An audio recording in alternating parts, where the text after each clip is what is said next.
This channel does not promote any violent, harmful, or illegal activities. All content provided by this channel is meant for an educational purpose only. নিয়োগ দুর্নীতি মামলায় SSC যে রায় পুনর্বিবেচনার আর্জি জানানো হয়েছিল supreme কোর্টে, সেই আর্জি খারিজ করে দেওয়া হয়েছে এবং সেখানে রাজ্য সরকারের কড়া সমালোচনা করা হয়েছে। বলা হয়েছে যে মিরর ইমেজ এবং ওএমআর শিট সংরক্ষণ করতে পারেনি এসএসসি এবং তাদের দুর্নীতি ঢাকার জন্য ফল চোকাতে হয়েছে হাইকোর্টে এবং সুপ্রিম কোর্টে। ঠিক কি অবজারভেশন, কিভাবে সমালোচনা করা হয়েছে জানাবেন আমার সহকর্মী সুমন আমার সঙ্গে রয়েছেন। সুমন,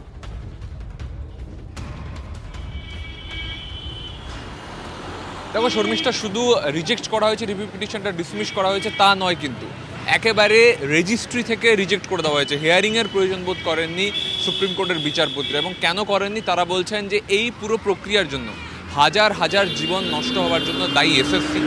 তারা একদিকে যেমন হার্ড কপি রাখতে পারেনি ওএমআর শিটের, তেমনই কিন্তু মিরর ইমেজও রাখতে পারেনি, এবং এই ফেলিয়ারগুলোকে, ব্যর্থতাগুলোকে কভার আপ করতে গিয়ে তারা পুরো প্রক্রিয়াটাকেই অবৈধ এবং বেআইনি করে ফেলেছে। তার জন্যই কিন্তু এই চাকরি বাতিল করতে হলো। সুপ্রিম কোর্টের বিচারপতিরা বলছেন তাদের লিখিত অর্ডারে, তারা বলছেন যে আনটেন্টেডদের অর্থাৎ অদাগীদের তাদের চাকরি বাতিল করাটা হৃদয় বিদারক এবং যন্ত্রণাদায়ক, কিন্তু আর কোনো উপায় নেই। পুরো প্রক্রিয়াটাই বেআইনি হয়ে গিয়েছে, তাই চাকরি বাতিল করতে হলো, এবং পুরো প্রক্রিয়ার জন্য তারা এসএসসিকে দায়ী করছেন। এবং এখান থেকে একটা বিষয় পরিষ্কার হয়ে গেল, সুপ্রিম কোর্টের যে মানসিকতা, সুপ্রিম কোর্ট যে মনোভাব দেখালো, এরপরে কিন্তু আর কোনো রিভিউর জায়গা রইল না।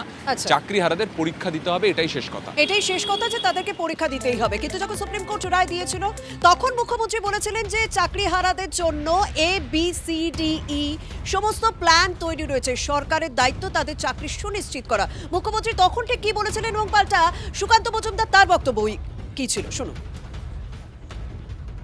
আমি এখন ভবিষ্যতেরটাও বলে রাখছি। ধরুন ক্লারিফিকেশনে বলে দিল না, চাকরি করা যাবে না যতক্ষণ পর্যন্ত ফ্রেশ অ্যাপয়েন্টমেন্ট হবে না। আমায় দুটো দিক ভেবে রাখতে হচ্ছে, কোনটা মাইনাস হতে পারে, কোনটা প্লাস হতে পারে। ইফ ইট ইজ মাইনাস, তাহলেও মনে রাখবেন যারা যোগ্য তাদের চাকরি নিশ্চিন্ত করার দায়িত্ব সরকারের।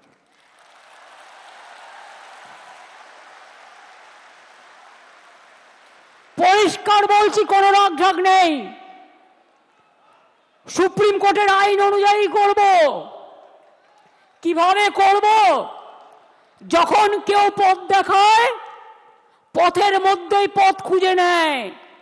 পথে চলতে গেলে গর্ত আসতে পারে, পথে চলতে গেলে কিছু রাস্তা ভাঙা থাকতে পারে, বাট ভাঙা রাস্তা পেরিয়েই মানুষকে এগিয়ে যেতে হয় সফল রাস্তায়। এবং তাই মনে রাখবেন, আমাদের plan A ready, B ready, C ready, D ready and E ready. রাজ্য সরকার বলেছিলেন তারা পাশে থাকবে, মুখ্যমন্ত্রী স্বয়ং বলেছিলেন পাশে থাকবেন, রিভিউ পিটিশন করছি, আরও যাই বড় কোর্ট আছে। কিন্তু আমরা কি দেখলাম?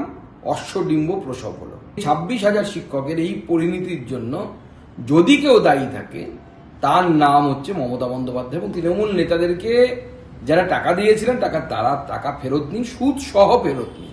মারা গেল পর্যন্ত মানসিক চাপ নিতে না পেরে, এবং এগুলি প্রত্যেকটি ক্রাইম, এবং এটি মৃত্যু, এই খুন, এবং এই মৃত্যুর জন্য দায়ী হচ্ছে মমতা বন্দ্যোপাধ্যায় এবং রাজ্য সরকার।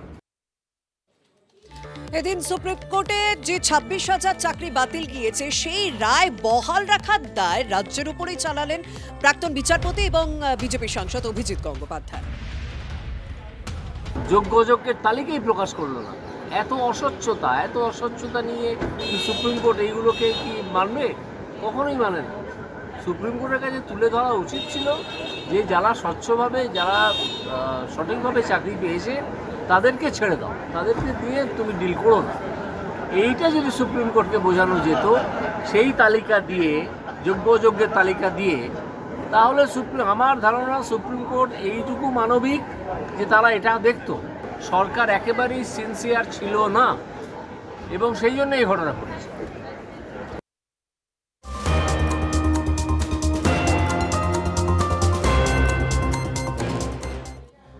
আগামী 7ই সেপ্টেম্বর এবং 14ই সেপ্টেম্বর হতে চলেছে এসএসসি পরীক্ষা এবং সেই পরীক্ষা নির্বিঘ্নে করার জন্য এই শুক্রবার নবান্নে এক বিশেষ বৈঠক হতে চলেছে।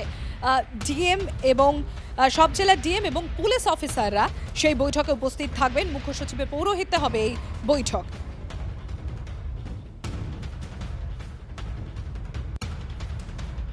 বেতন বৃদ্ধির দাবিতে বিকাশ ভবন অভিযান শিক্ষাকর্মীদের। আমরা এ নিয়ে আরো বিস্তারিত জানবো, আমরা কথা বলবো। সৌরভ দত্ত রয়েছেন আমার সঙ্গে। সৌরভ, 12টি শিক্ষক শিক্ষাকর্মীদের সংগঠনের এই যে দাবি, বেতন বৃদ্ধির দাবি, তার সঙ্গে 87,321 জন পরিবারের স্বার্থ জড়িয়ে রয়েছে। পার্শ্ব শিক্ষক, শিক্ষা বন্ধু, স্পেশাল এডুকেটর, এমএসকে, এসএসকে, তাদের বক্তব্য হচ্ছে যে তাদের কারুর বেতন 8, কারুর বেতন 10, কারুর বেতন 14 এবং এই বেতনে তাদের আর সংসার চালানো সম্ভব হচ্ছে না। 2024 সালে মুখ্যমন্ত্রী মমতা বন্দ্যোপাধ্যায় যে প্রতিশ্রুতি দিয়েছিলেন সেই প্রতিশ্রুতি কার্যকরের দাবিতে আজ বিকাশ ভবন অভিযান। আজকে আপনাদের দাবিতে কি আপনারা অনড়? একদম, আমাদের ডেট আজকে ওনাকে ডিক্লেয়ার করতে হবে যে কোন তারিখের মধ্যে নবান্নে প্রেরিত ফাইল উনি কার্যকারী করবেন, এটাই আমাদের দাবি আজকে। আপনারা অনড় কেন এই দাবি? কারণ হচ্ছে উনি আমাদের দাবি আমার বলেছিলেন যে আপনারা 2 মাস একটু ওয়েট করুন, আমরা তার মধ্যে করে দেবো। 2 মাস পেরিয়ে গেল, 4 মাস হয়ে গেল, সুতরাং উনি করবেন কি করবেন না আজকে ওনাকে বলে দিতে হবে। আজ আপনারা বিকাশ ভবনের সামনে থেকে উঠবেন না? এই এত মানুষ, এত সংখ্যক মানুষ বিকাশ ভবন অভিযানের সামনে বসে পড়বে। বলেছি আজকে ওনাকে ডেটটা বলতেই হবে যে এই তারিখের মধ্যে আমরা আপনাদের বেতন বৃদ্ধি করব। তারপরে আমরা কি করব আগেই বলছি, আজকে আমরা কিন্তু বসবই আমাদের বেতন বৃদ্ধির। বুঝতেই পারছো যে 12টি শিক্ষক শিক্ষাকর্মীদের একেবারে আমাদেরও নজর থাকবে। সৌরভ, আপাতত তোমাকে ধন্যবাদ।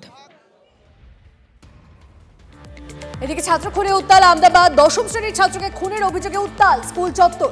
9ম শ্রেণীর ছাত্রের বিরুদ্ধে ছুরি নিয়ে হামলার অভিযোগ, স্কুলের বিরুদ্ধে নিরাপত্তায় গাফিলতির অভিযোগ মৃতের পরিবারের। আহমেদাবাদের স্কুলে চড়াও হয়ে ভাঙচুর অভিভাবকদের একাংশের।